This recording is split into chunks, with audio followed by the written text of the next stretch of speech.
महिला विधेयक पर भाजपा का क्या है मंशा?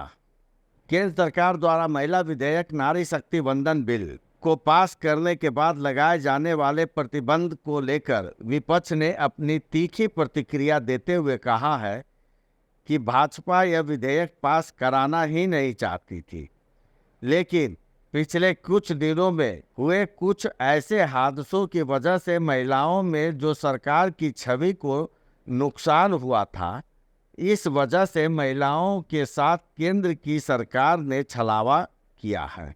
यही कारण है कि बिल तो पास हो गया, लेकिन 2024 के लोकसभा चुनाव में लागू नहीं हो सकेगा और न ही महिलाओं को लोकसभा चुनाव में 33% का आरक्षण मिल पाएगा और लागू होने के कितना समय लगेगा इसका भी कोई समय निर्धारित नहीं किया गया है।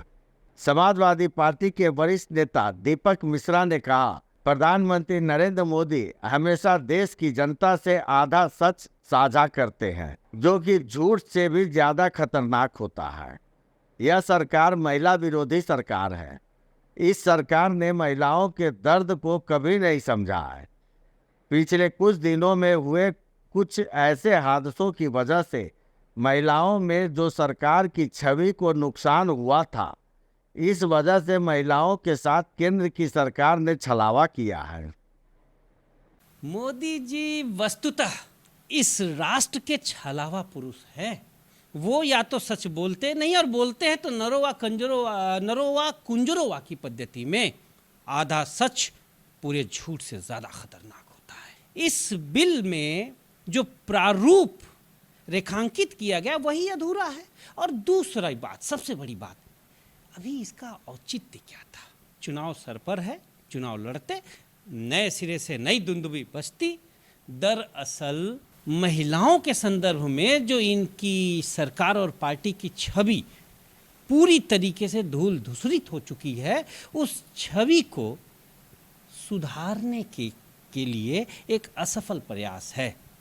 अगर इतने ही महिलाओं के ये शुभेच्छु थे तो इन्हीं की पार्टी के एक सांसद के विरुद्ध हमारी बेटियां और बहनें अनवरत धरने पर बैठी रहीं। अंतर्राष्ट्रीय स्तर पर हमारी भारत माता की थू-थू हुई, ये चुप। मणिपुर में क्या हुआ? गए तक नहीं। इन्हें महिला बिल को लागू कराना ही नहीं था।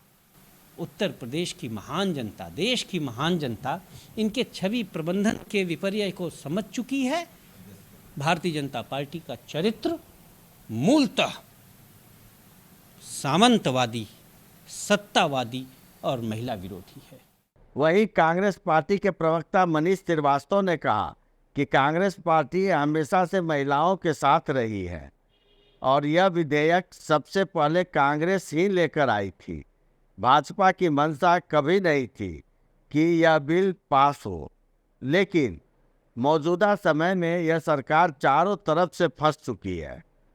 इस वजह से महिला विधेयक नारी शक्ति वंदन बिल लेकर आई है, लेकिन उसको लागू करने में प्रतिबंध भी लगा दिए हैं, जिससे कि बिल भी पास हो जाए और महिलाओं को उसका फायदा भी न मिल सके। अगर यह सरकार चाहती तो 2024 के लोकसभा चुनाव में ही महिलाओं को 33% का आरक्षण मिल सकता था, लेकिन इस सरकार ने महिलाओं के साथ एक बार फिर धोखा किया है। ये सिर्फ और सिर्फ चुनावी एजेंडा है और ये चूंकि चारों तरफ से घिर चुके हैं, इसलिए अचानक से सो कर जागे हैं। 2014 में इनकी सरकार बनी, 9.5 साल इनकी सरकार को हो चुके हैं।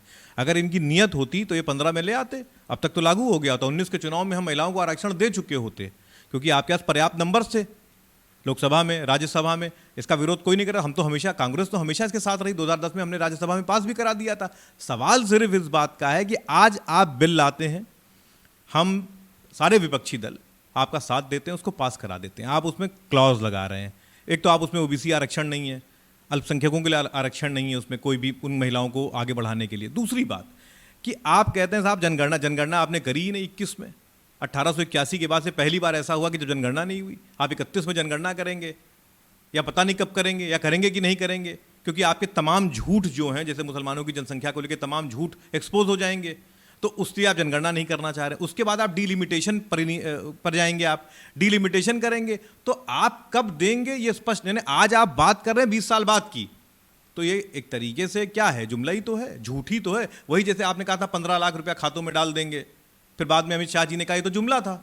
ये साफ छलावा है, झूठ है, ये सिर्फ और सिर्फ चुनावी प्रोपेगेंडा है। एक बार 24 का चुनाव खत्म हो जाएगा, फिर कहाँ आरक्षण, कौन सा बिल, सब गायब हो जाएगा।